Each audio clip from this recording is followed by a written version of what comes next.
Kekacauan kembali muncul di peta Timur Tengah pada 13 Mei 2026 sebagai tekanan nyata terhadap musuh-musuh Amerika Serikat. Mereka mulai menyadari bahwa jaringan sekutu Amerika mulai bertindak sendiri. Secara diam-diam melalui operasi tersembunyi, serangan yang tidak diumumkan, dan pergerakan militer yang secara langsung menargetkan Iran, kartel, serta kelompok-kelompok yang terkait dengan teror. Ketika Trump menetapkan garis merah, sekutu-sekutu yang sebelumnya menunggu Washington menyelesaikan segalanya mulai menggerus ruang gerak musuh-musuh Amerika Serikat. Saya akan segera menceritakan semuanya kepada Anda, tapi sekarang Anda pasti ingin berlangganan saluran ini agar tetap mendapatkan informasi terbaru. Informasi secara real time dengan kualitas jurnalistik terbaik yang pernah ada dalam standar kredibilitas. Milson Alves. Informasi paling mengejutkan datang dari Teluk. Reuters mengungkapkan bahwa Arab Saudi melancarkan serangan yang tidak diumumkan terhadap Iran pada akhir Maret sebagai balasan atas serangan Iran terhadap kerajaan tersebut. Selama bertahun-tahun, reality diperlakukan sebagai kekuatan yang bergantung pada payung militer Amerika. Sekarang, di tengah perang regional, Arab Saudi tidak hanya menunggu perintah dari Washington, mereka langsung merespons. Menurut pejabat Barat dan Iran yang diwawancarai oleh Reuters, Angkatan Udara Saudi melakukan serangan di wilayah Iran setelah rezim Teheran menyerang wilayah Saudi, infrastruktur sipil, dan fasilitas minyak. Detail yang mengubah segalanya adalah serangan-serangan ini tidak dimasukkan dalam propaganda resmi, tidak dijadikan parade militer, dan tidak diumumkan sebagai tontonan. Serangan-serangan itu disembunyikan karena aksi seperti ini digunakan untuk mengirim pesan. Tanpa membuka perang total, Arab Saudi menunjukkan kepada Iran bahwa masa menerima serangan tanpa membalas sudah berakhir. Trump mungkin tidak perlu menempatkan tentara Amerika di setiap sudut Timur Tengah ketika sekutu-sekutu strategis mulai memahami bahwa rezim Iran hanya mundur ketika merasakan biaya nyata. Langkah kedua datang dari Uni Emirat Arab, seperti yang dilaporkan oleh Guardian berdasarkan informasi dari Wall Street Journal, bahwa Uni Emirat Arab melakukan serangan rahasia terhadap Iran selama konflik tersebut. Termasuk sebuah aksi terhadap Pulau Lavan milik Iran tak lama sebelum gencatan senjata pada 7 April, serangan tersebut diduga sebagai respon atas agresi Iran terhadap fasilitas milik Uni Emirat Arab.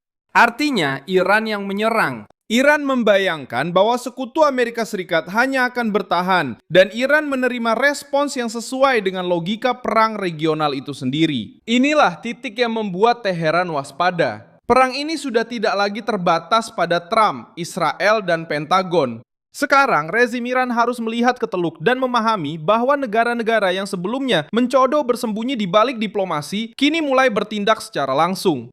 Beberapa melakukannya dengan hati-hati, yang lain melakukannya dengan lebih agresif. Tetapi semuanya memahami hal yang sama. Jika Iran menggunakan drone, rudal, sabotase maritim, dan milisi untuk menekan sekutu-sekutu negara, maka sekutu-sekutu itu juga bisa menyerang Iran tanpa harus meminta izin secara terbuka. Kuwait juga ikut terlibat dalam krisis ini. Otoritas Kuwait mengatakan bahwa setidaknya 4 anggota Garda Revolusi Islam telah ditangkap saat mencoba melakukan serangan teroris di Pulau Bubiyan, pulau terbesar di lepas pantai Kuwait. Kejadian ini menunjukkan bahwa Iran tidak hanya bereaksi terhadap pangkalan Amerika atau Israel. Teheran mencoba membuka front kecil, menyusupkan agen, menguji pulau-pulau, menekan jalur, dan menciptakan ketidakamanan di perbatasan Teluk. Namun sekarang, sekutu-sekutu Amerika Serikat menghadapi kekuatan, menyusupkan agen, menguji pulau-pulau, menekan jalur, dan menciptakan ketidakamanan di perbatasan Teluk.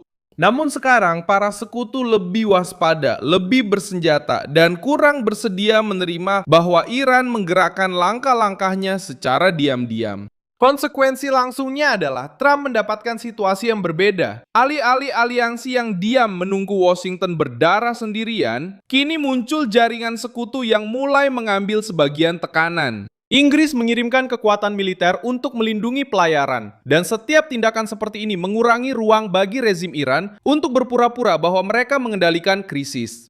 Inggris mengumumkan akan mengirimkan sistem otonom pemburu ranjau, jet tempur Typhoon, dan kapal perang HMS Dragon untuk misi multinasional yang bertujuan melindungi pelayaran. Menteri Pertahanan Inggris, John Healey, memaparkan rencana tersebut dalam pertemuan virtual dengan lebih dari 40 perwakilan dari negara lain. London juga mengumumkan 115 juta pound sterling untuk drone pemburu ranjau dan sistem anti-drone. Ini mengubah bobot krisis. Respons Inggris ditambah dengan koordinasi dari Prancis dan kehadiran negara-negara lain menunjukkan bahwa para sekutu memahami bahwa kebebasan navigasi tidak boleh disandera oleh rezim yang menggunakan laut sebagai alat pemerasan. Sementara itu, di pihak Amerika, Trump tetap memberikan tekanan utama terhadap program nuklir Iran. Perbedaannya sekarang adalah para sekutu juga ikut bergerak. Mereka tidak lagi hanya muncul sebagai penonton dari perang Amerika, mereka tampil sebagai pelaku yang ingin mencegah Iran mengubah Teluk menjadi zona yang dikendalikan oleh ancaman.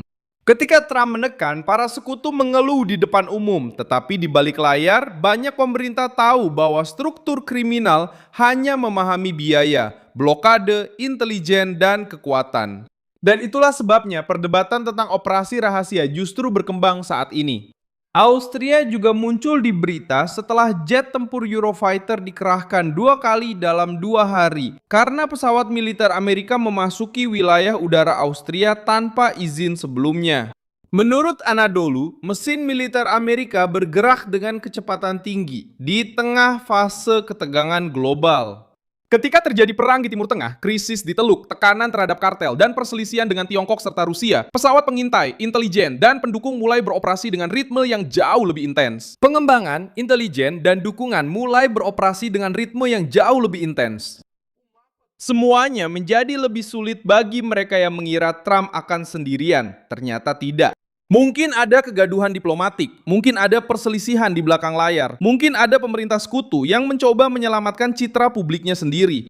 Namun, dalam praktiknya, mesin keamanan barat kembali bergerak. Sejarah menunjukkan bahwa tindakan diam-diam seperti ini seringkali mengubah arah krisis sebelum publik benar-benar memahaminya. Dalam sejarah, sebuah krisis seringkali berubah arah sebelum publik memahami segalanya. Pada tahun 2007, Israel menghancurkan dugaan reaktor nuklir di Suriah dan baru secara resmi mengakui operasi tersebut lebih dari 1 dekade kemudian.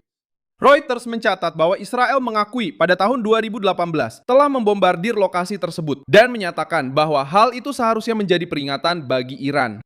Bertahun-tahun kemudian, Badan Energi Atom Internasional masih menemukan jejak uranium yang terkait dengan lokasi Deir al-Zor dan tetap pada penilaian bahwa struktur tersebut kemungkinan besar adalah reaktor yang tidak dideklarasikan.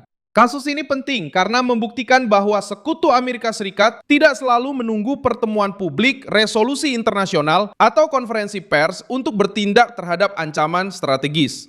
Terkadang, dunia baru mengetahuinya setelah kejadian, dan ketika mengetahuinya, mereka sadar bahwa sebuah aksi rahasia telah mencegah masalah yang jauh lebih besar. Ada contoh lain yang membantu memahami situasi saat ini. Ada yang lain. Israel pernah menyerang fasilitas nuklir di luar perbatasannya untuk mencegah rezim bermusuhan memperoleh kemampuan strategis. Mereka sudah pernah menyerang kemampuan tersebut. Inggris dalam berbagai krisis maritim memperkuat jalur pelayaran ketika kepentingan vital mereka terancam. Negara-negara Teluk yang selama ini bersikap diam-diam kini menyadari bahwa hanya mengandalkan nota diplomatik saja tidak cukup ketika drone dan rudal menyerang bandara, kilang, pelabuhan, dan kota-kota. Apa yang sedang terjadi sekarang adalah perubahan sikap ini secara langsung. Saya Milson Alves, seorang internasionalis, dan tujuan saya adalah membuat Anda tetap terinformasi dengan kebenaran setiap hari. Tautan berita ada di deskripsi video. Beri like pada video ini, subscribe ke channel, dan di akhir lihat komentar-komentarnya supaya kamu bisa lebih terlibat dengan komunitas. Milson Alves Amin.